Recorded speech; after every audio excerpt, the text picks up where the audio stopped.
IP Gupta जिंदाबाद, IP Gupta जिंदाबाद। अगर हम कोयरी होते, अगर हम कुर्मी होते, हम भूमियार होते, हम राजपूत होते, और अगर हमारा आरक्षण छीन लिया होता नीतीश कुमार, तो उनकी हिम्मत होती। इसलिए मैं कहता हूं, एकता नहीं जागरूकता चाहिए, और जागरूकता जब होगी तो हम राजनीतिक पार्टी हो जाए। और इसीलिए मैंने कहा कि आओ, अगर तुमको देश का पीएम बनना है, तुमको बिहार का सीएम बनना है, आओ बैठो मेरे रथ पे और कहो हाँ को रथ हम पान, हाँ को रथ हम पान है, हाँ को रथ हम पान है। नमस्कार, आप देखना शुरू कर चुके हैं लाइव सिटीज को। मेरा नाम अभिषेक है। हाको रथम पान है, एक पान आंदोलन की शुरुआत की गई थी, जिसके तहत आज दूसरी महारैली मुजफ्फरपुर में की गई है। मुजफ्फरपुर के सकरी सरैया में हजारों लोग जुटे थे, पान समाज के, ताती तत्वा समाज के जुटे थे, और ऐलान किया गया है। इंजीनियर आईपी गुप्ता, जो अखिल भारतीय पान महासंघ के राष्ट्रीय अध्यक्ष हैं, उन्होंने ऐलान कर दिया है कि अगर सीएम और पीएम की कुर्सी चाहिए तो पहले आरक्षण देना ही होगा। बिना आरक्षण के मुंह तोड़ जवाब दिया जाएगा, गद्दी से उतार दिया जाएगा। उन्होंने साफ साफ कहा कि नीतीश कुमार हो या बीजेपी हो या लालू जी हो या कांग्रेस हो, सब ने पान समाज को ठगने का काम किया है, और अब पान समाज एकजुट हो गया है और अब पान समाज मुंह तोड़ जवाब देगा। क्या कुछ कह रहे हैं इंजीनियर आईपी गुप्ता, पहले आप वो सुनिए। ये आंदोलन हमें क्यों खड़ा करना पड़ा? 60 साल कांग्रेस की सरकार थी। कांग्रेस ने डोम, चमार, धोबी, पासवान सबको आरक्षण दिया। 1968 की डील की चर्चा कर रहे हैं हमारे प्रदेश अध्यक्ष, सबको 2002-2012 में दिया। कांग्रेस की सरकार थी। अगर वो चाहती, जो उन्होंने जेपीसी की बात कर रहे थे, अगर वो चाहते, कांग्रेस चाहती, तो 1950 में कम से कम 1968-69 से हम लोग पान समाज अनुसूचित जाति में रहता, चाहे जितने भी लोग चले चाहते, लेकिन अगर प्रधानमंत्री कांग्रेस का चाह लेता तो हमें आरक्षण मिलता। तो सबसे पहला अगर हमारे पेट और पीठ पे लात मारा है तो वो कौन है? वो कांग्रेस की सरकार है। और मैं कौन हूं? कांग्रेस का नेता। मैं कांग्रेस में हूं, लेकिन मैं जानता हूं कि सबसे पहला अगर हाशिए पे पान समाज को लाने वाला है तो वो कांग्रेस की सरकार है। 1992 में लालू जी ने 3 महीने के लिए हमें पान का दर्जा दिया, अनुसूचित जाति बनाया, और एक तकनीकी कारणों से वो चिट्ठी निकलना चाहिए था, कार्मिक से निकाल दिया कल्याण विभाग से, और 3 महीने के बाद वो चिट्ठी वापस हो गई। 15 साल उसके बाद लालू जी राजद राज करती रही बिहार में, हम लोग वोट देते रहे। उनके बिना केंद्र की सरकार उस समय भी नहीं चलती थी। अगर राजद चाहती, लालू जी चाहते, तो हमें आरक्षण मिल सकता था कि नहीं मिल सकता था, लेकिन राजद ने नहीं चाहा। तो दूसरा आदमी जो हमारे पेट में लात मारा, पीठ में लात मारा, वो कौन थे? वो राजद की सरकार थी। और आपको पता कि 12 अगस्त 2024 को नीतीश जी पान समाज के लिए कलम कसाई बनते हैं और साइन करते हैं कि हे पान अनुसूचित दर्जा का प्राप्त करने वाले तत्वा तांती की लोग, मैं तुम्हारा औकात दिखाता हूं और तुम्हें फिर से तांती तत्वा बनाता हूं। ये कौन थे?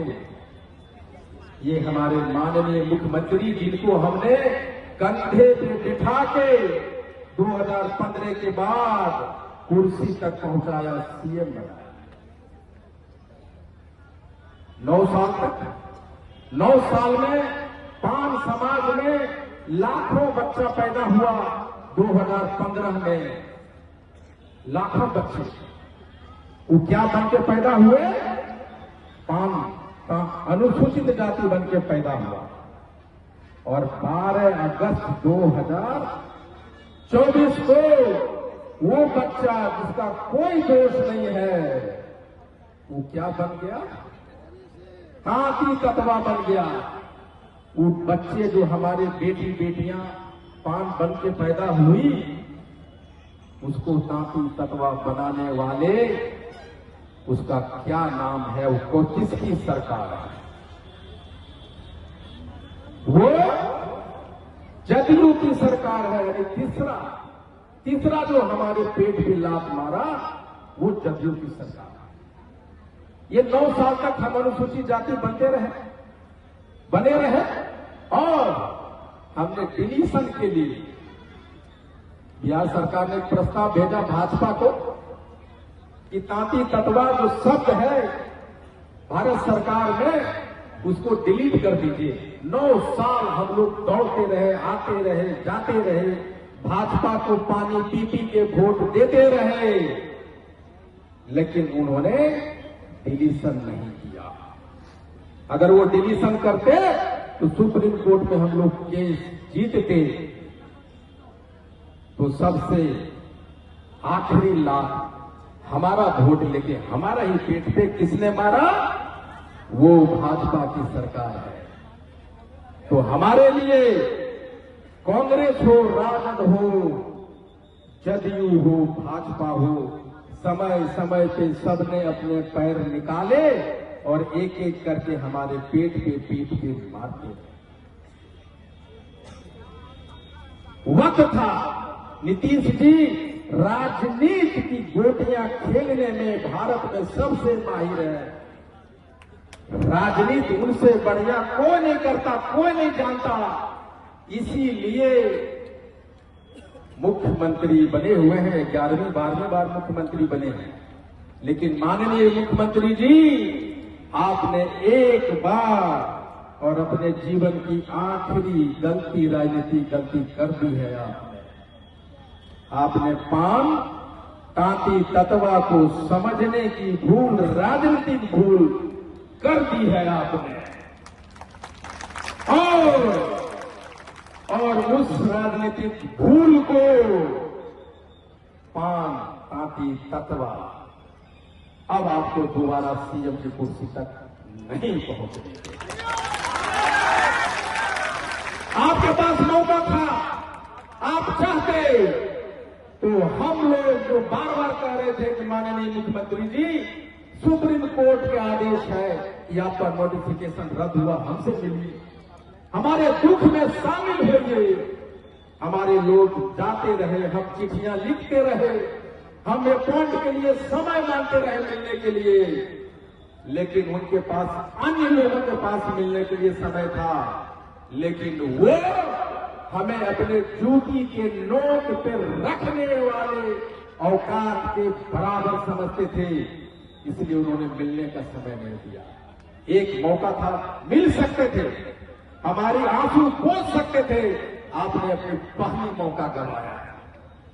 आपके पास दूसरा मौका था कि आप एक फोन उठाते और अमित शाह जी को कहते, अमित भाई हमारे बिना तुम्हारी सरकार नहीं चलेगी, हमने तांती ततवा को पान बनाया है। जिस तरह आप सुप्रीम कोर्ट के डिसीजन को बदल रहे हो, उसी तरह एक अध्यादेश लाओ और हमारे पान समुदाय के भविष्य को रक्षा करो। आप कर सकते थे, आप नहीं किए, आपने दूसरी गलती की, आपने दूसरी मौका गंवाया। आप चाहते तो रिव्यू पिटीशन में जा सकते थे, आप रिव्यू पिटीशन में जाते तो ये जो आपने तांती ततवा हमको दोबारा बनाया है उसको रोका जा सकता था, और आप जाते तो सुप्रीम कोर्ट सुनती उस रिव्यू पिटीशन को, और हमारे बच्चे बच्चियों को जो जिल्लत की जिंदगी गुजारने के मजबूर हुए हैं, जो जिनकी नौकरियां छीनी गई, जिनके अपॉइंटमेंट रद्द किए गए, मेडिकल कॉलेज से निकाले गए, हमारे बच्चा डिप्रेशन में चले गए, कितने लड़के लड़कियां दिल्ली से वापस आ गए, वो राजमिस्त्री बनने के लिए मजबूर हो रहे हैं। आप चाहते तो हमारे बच्चों की जिंदगी संभाल सकते थे। लेकिन हम पान और पापी तत्वा को आपने कीड़े मकोड़े जैसा समझने के काम किया। और जो बच्चे उस नाले से निकल के सांप की जिंदगी में जाने वाले थे, नौकरी पाने वाले थे, आपने उन्हीं लोगों को दोबारा कहा, ए काफी तत्वा के बच्चों, तुम्हारी कहां औकात कि तुम नाली के कीड़े से निकलकर साफ पानी में रहोगे। लो मैं तुम्हारा आरक्षण छीनता हूं और तुमको उसी नाली के कीड़े बनाने के लिए मजबूर करता हूं। तुम जाओ अपनी औकात दिखाओ। हमारी औकात क्या? नाले कीड़े का। हमने मिन्नतें, घुटना टेका, रोए, गिड़गिड़ाए, लेकिन हमारी औकात कहां कि मुख्यमंत्री जी हमारी सुने, भाजपा की सरकार हमारी सुने। वो तो समझता है कि पान तांती तत्वा के वोटर्स हमारे गुलाम है। तुम जाओ या न जाओ, जय श्री राम का नारा हमारे पान के बच्चे लगाएंगे और जाके वोट डाल देंगे। इसकी क्यों सुनते हो? मैं चंपारण में गया, मैं मोतिहारी में गया, गांव में गया। मोतिहारी से मैं जब चंपारण जा रहा था, एक जगह चाय पीने के लिए बैठा और वहां के लोग आए, कहे कि सर आपको देखने के लिए रात भर सोया नहीं, मैं आपसे मिलने आया हूं। हमारे समाज में बेटियों की शादी होती है तो ढोल बजाने वाले जो चमार जाति के लोग हैं वो आते हैं, हमारे यहाँ खाना नहीं खाते, हम उनको चावल दे देते हैं, अनाज दे देते हैं, वो बना के। हमारे यहाँ ब्राह्मण, हमारे यहाँ कुर्मी, हमारे यहाँ जाटव, हमारे राजपूत भूमियार नहीं खाना खाते। सुन लो मुख्यमंत्री जी, आपके चंपारण की और भाजपा की सरकार सुनो।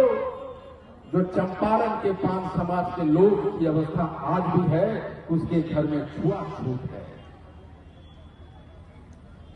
हम बोले चंपारण के माननीय अध्यक्ष शिवालक महतो जी से, पूरन जी से, मोतिहारी के हमारे अध्यक्ष हरिहर दास जी को कि आप झंडा लगाए घूम रहे हैं भाजपा का, और भाजपा एक तलवार लिए आपके गर्दन को काटने सामने खड़ा है। झंडा उतारिए और पान समाज का झंडा उतारिए।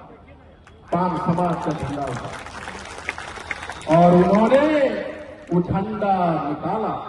मैं कहा कि पार्टी का झंडा पीछे करो, पान का झंडा बुलंद करो। हम न कांग्रेस के हैं, न जदयू के हैं, न राजद के हैं, न भाजपा के हैं। हम पहले पान है, हमारा झंडा आगे होगा, पार्टी का झंडा पीछे होगा, हमने कहा। और जब सब कुछ हार गए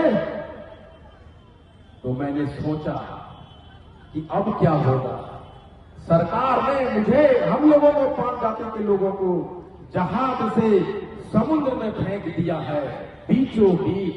कहां जाएं हम, क्या करें? जब आपको समुद्र में फेंक दिया जाता है तो आप विशालकाय व्हेल मछली या विशालकाय मगरमच्छ से भी लड़ते हैं। और वहीं से जन्म हुआ हाको रथम पान है। सामने एक मगरमच्छ था और एक विशालकाय व्हेल मछली थी और बीच में पान समाज घिरा हुआ था। तब सोचा कि हमें अपने अस्तित्व को बचाने के लिए, अपने आप को बचाने के लिए हमें लड़ना होगा, और उसी का लड़ाई का नाम है हाको रथम। दोस्तों, जब मैं सोचा कि मैं आंदोलन करूंगा तो हमारी शक्ति क्या है, हमारे कमजोरी क्या है, हमारा शक्ति क्या, कमजोरी क्या है। तो फिर हमने पीछे देखा और देखता चला गया, चलता चला गया और मैंने देखा पान समाज का तांती तत्वा का कोई इतिहास नहीं। जब पान समाज का कोई इतिहास नहीं, जिस समाज का कोई इतिहास नहीं, उस समाज का कोई भविष्य नहीं। जब भविष्य नहीं है तो इतिहास बनाने, इतिहास लिखने और इतिहास रचने के लिए पैदा हुआ हाथों रथ हम पान। और भविष्य बनाने के लिए जब इतिहास बनेगा तो भविष्य बनेगा, और भविष्य बनाने की प्रक्रिया का नाम है हाथों रथ हम पान है। फिर और मैं पीछे गया, और जब मैं पीछे गया तो मैं देखा हमारे पास कोई महाराणा प्रताप नहीं, हमारे पास कोई बाला साहब ठाकरे नहीं, हमारे पास कोई काशी राम नहीं, हमारे पास कोई लालू यादव नहीं, हमारे पास कोई रामविलास पासवान नहीं, हमारे पास नीतीश कुमार नहीं। यानी जिस समाज का कोई चेहरा नहीं होता उसका कोई पहचान नहीं होता। फिर वहीं पे पैदा होता है हाथों रथ हम पान।